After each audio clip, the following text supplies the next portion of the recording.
welcome to Storytime with Judy. Thank you for visiting our Storytime channel. If you enjoy the stories, make sure that you subscribe and hit that like button. If you'd like to know what stories are coming out every day, follow me on Instagram. Our story today is Corduroy by Don Freeman. Corduroy is a little bear in a department store that a little girl just falls in love with.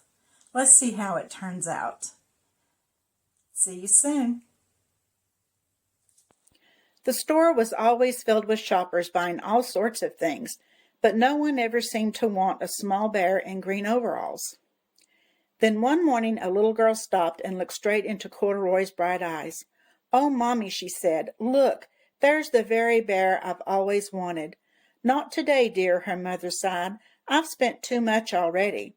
Besides, he doesn't look new. He's lost the button to one of his shoulder straps." Corduroy watched them sadly as they walked away. "I didn't know I'd lost a button," he said to himself. "Tonight I'll go and see if I can find it." Late that evening, when all the shoppers had gone and the doors were shut and locked, Corduroy climbed carefully down from his shelf and began searching everywhere on the floor for his lost button. Suddenly he felt the floor moving under him. Quite by accident he had stepped on an escalator and up he went. Could this be a mountain, he wondered? I think I've always wanted to climb a mountain. He stepped off the escalator as it reached the next floor, and there before his eyes was a most amazing sight.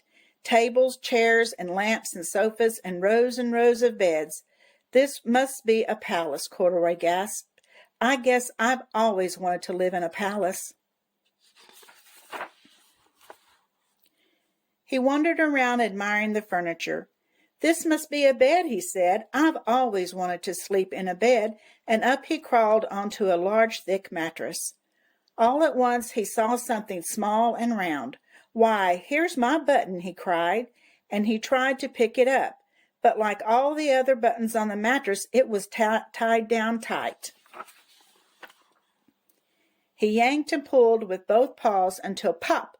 Off came the button, and off the mattress Corduroy toppled. Bang! Onto a tall floor lamp. Over it fell with a crash.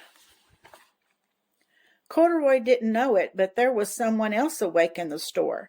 The night watchman was going his rounds on the floor above. When he heard the crash, he came dashing down the escalator. "Now, who in the world did that?" he exclaimed. "Somebody must be hiding around here."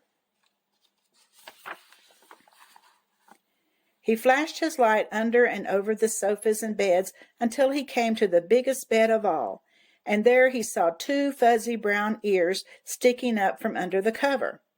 "Hello," he said. "How did you get upstairs?" The watchman tucked Corduroy under his arms and carried him down the escalator and set him on the shelf in the toy department with the other animals and dolls. Corduroy was just waking up when the first customers came into the store in the morning, and there looking at him with a wide, warm smile was the same little girl he'd seen only the day before. "I'm Lisa," she said, "and you're going to be my very own bear. Last night I counted what I've saved in my piggy bank, and my mother said I could bring you home." "Shall I put him in a box for you?" the saleslady asked. "Oh, no, thank you," Lisa answered, and she carried Corduroy in her arms. She ran all the way up 4 flights of stairs into her family's apartment and straight to her own room. Corduroy blinked. There was a chair and a chest of drawers, and alongside a girl-side bed stood a little bed just the right size for him. The room was small, nothing like that enormous palace in the department store. "This must be home," he said. "I know, I've always wanted a home." Lisa sat down with Corduroy on her lap and began to sew a button on his overalls. "I like you the way you are," she said, "but you'll be more comfortable with your shoulder strap fastened." "You must be a friend," said Corduroy. "I've always wanted a friend. Me too, said Lisa, and gave him a big hug. Well, Corduroy finally found a home with somebody that loved him, didn't he?